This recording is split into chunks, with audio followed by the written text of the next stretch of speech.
Welcome to the show, a special pre-election show on a day where Labor again proved it's unfit to govern. Anthony Albanese, another unbelievable stuff-up, and the costings of his promises finally released today as well. Another big Labor spending blowout. We'll discuss that later.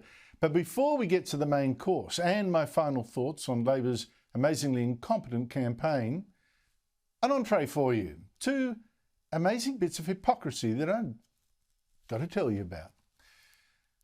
For one, both Labor and the so-called climate independents go on about how the Morrison government is so immoral, so mean, so bad to women.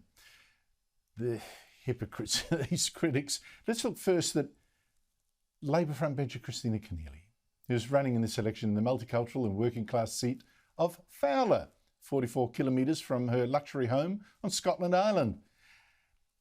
Now, she's prayed in this new electorate of hers like a good Catholic in a local church, and she's met local Catholic priests and nuns to tell them how good she is. And yet one of her campaign officials, listed as her primary contact in one of Keneally's social media posts, has photographed himself in the Catholic bishop's mitre and with a crucifix, clearly mocking the Catholic Church that Keneally's campaign is trying so hard to woo.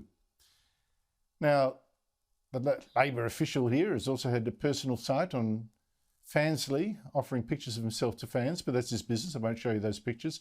But I wonder how sincere Keneally's pitch to socially conservative Catholics in Fowler really is, or her pitch to Muslim leaders there, for that matter, this mocking of her church. Now, we asked Keneally's office for comment. Wouldn't trust us with an answer. We approached Labor headquarters, which told us the staffer, who'd earlier worked for former Labor leader Bill Shorten, was just a volunteer who worked in Keneally's campaign office for a couple of hours, now and then, just a junior member, no biggie. Yet, he posts agendas for meetings using Keneally's letterhead.